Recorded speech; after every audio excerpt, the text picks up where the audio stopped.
Kolkata night Riders, Shahrukh খানের কলকাতা সবাইকে চমকে দিয়ে মনে করেন ৯৮ রানের বিশাল জয় নিয়ে কিন্তু পয়েন্ট টেবিলের ১ নম্বরে চলে আসলো আজ। লখনৌ সুপার জায়েন্ট আজকে ৯৮ রানে হারিয়েছে কলকাতা। আর আজকের এই জয়ের নায়ক কলকাতার কিন্তু সেই সুনীল নারিন, যে সুনীল নারিন এবছর অসম্ভবকে সম্ভব করছে। সে একজন প্রপার ব্যাটিং, মানে প্রপার একজন ওপেনারের কাজ করছে সে। এই বছর ২০২৪ টি-20 মানে বলারদের তাণ্ডবের নাম হবে কিন্তু সুনীল নারিন। সে কি ধরনের ব্যাটিং করছে এবছর, হোয়াট এ ব্যাটিং! আজকে খেলছে কিন্তু এক অসাধারণ ইনিংস। ৩৯ বলে খেলছে ৮৭ রানের এক ঝলমলে ইনিংসটি সাজানো ছিল ৬টি ৪ ও ৭টি ছক্কার সাহায্যে। মূলত তার ইনিংসের কারণে কিন্তু কলকাতা পায় ২৩৫ রানের বিশাল পুঁজি। যে পুঁজি তাড়া করতে নেমে কিন্তু লখনৌ সুপার জায়েন্ট মাত্র ১৩৫ রানে অল আউট হয়ে যায়। কলকাতার এমন জয় পয়েন্ট টেবিলে মনে করেন সবাইকে উলট পালট করে দিয়ে কিন্তু ১ নম্বরে চলে আসলো কলকাতা নাইট রাইডার্স। যে রাজস্থান মনে করেন ১ নম্বর ছিল, ১০ ম্যাচে ৮ জয় নিয়ে কিন্তু ১ নম্বর ছিল রাজস্থান। সেই রাজস্থানকে সরিয়ে কিন্তু এখন কলকাতা আছে পয়েন্ট টেবিলের টপে।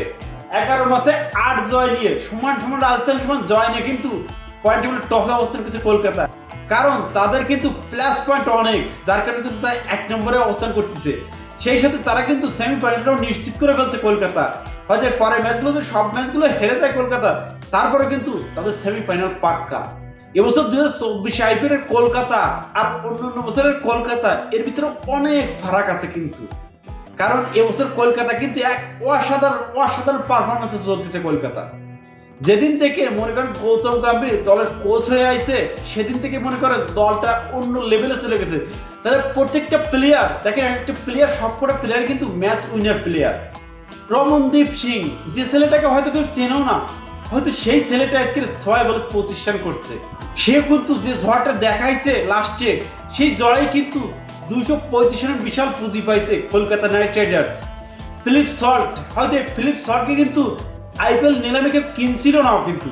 আর দেখেন যে ফিলিপ সল্টের পারফরমেন্স দেখেন এবছর আজকে করছে ১৪ বলে ৩২ রান। তবে এবছর একটাই কলকাতার সমস্যা, অন্য বছর মনে করেন যে জয় না থাকতো প্রতিটা ম্যাচে, যে ব্যাটিং এ আসলে হয়তো গ্যালারিতে আওয়াজে ভরপুর থাকতো রিঙ্কু। সেই রিঙ্কুই কিন্তু এবছর বরাবরই ব্যর্থ। হয়তো সবার ব্যাট কিন্তু হাসছে কলকাতার, কিন্তু রিঙ্কু সিং এর ব্যাটে কিন্তু এখনো হাসি ফোটেনি। জানি না এই রিঙ্কু সিং এর ব্যাটে কবে হাসি ফুটবে, কবে সেই পুরনো রিঙ্কু সিংকে দেখতে পাবো। ফাইনালে যায় যদি তোর ব্যাটটা হেসেই যায়, তবে কিন্তু কলকাতা হবে সেইখানে কিন্তু সৌভাগ্যবান। কলকাতা কিন্তু প্রথমে ব্যাট করতে নেমে বোর্ডে তোর ২৩৫ রানের বিশাল পুঁজি, ২৩৬ রানের টার্গেট ছুড়ে দেয় লখনৌ সুপার জায়েন্টকে। এবছর মনে করেন ২৩৫ বা ২৫০ রান কেউ কিন্তু কোনো ফ্যাক্টই মনে করতেছে না, কারণ ২৩৫ রান চেস করে মানুষ জিততেছে। ২৫০ রান করলেও সেটাও চেস হয়ে যাচ্ছে। তাই মনে করেন ২৩৫ রান আমার কোনো বড় পুঁজি ছিল না কিন্তু মনে করেন যে যেভাবে কলকাতা বোলিং করছে না আজকে, মানে অসাধারণ পারফরমেন্স করছে কিন্তু। সুনীল নারিন ৪ ওভারে মাত্র ২২ রান দিয়ে ১ উইকেট নিয়েছে। ব্যাট হাতে তো ঝলক দেখাইছে সুনীল নারিন, বল তো সে ঝলক দেখাইছে আজকে। এন্দ্রে রাসেল সেও কিন্তু ২ উইকেট নিছে। হর্ষিত চানা সে ৩ উইকেট। ও বরুণ চক্রবর্তী সেও কিন্তু ৩ উইকেট নিছে। মানে কলকাতার বোলিংদের আজকে পারফরমেন্স ছিল এক কথায় অসাধারণ। ব্যাটিংটা তো কামাল করছে প্রথম ব্যাট করতে নেমেই, তারপর বোলিংরা কিন্তু ঝলক দেখেছে সে কলকাতার। আগের ম্যাচের জয়নার মিথিল স্টার্ক যে ৪ উইকেট নিয়েছিল, এই ম্যাচে সে ২ ওভার বল করে ২২ রান কিন্তু ১ উইকেট নিয়ে দিয়েছে। হয়তো সে বলে আসার আগেই কিন্তু কলকাতা ম্যাচ শেষ করে ফেলাইছে। অসাধারণ জয় পেল শাহরুখ খানের কলকাতা নাইট রাইডার্স। ৯৮ রানের বিশাল জয় নিয়ে কিন্তু এখন পয়েন্ট টেবিলের শীর্ষ অবস্থান করছে কলকাতা নাইট রাইডার্স।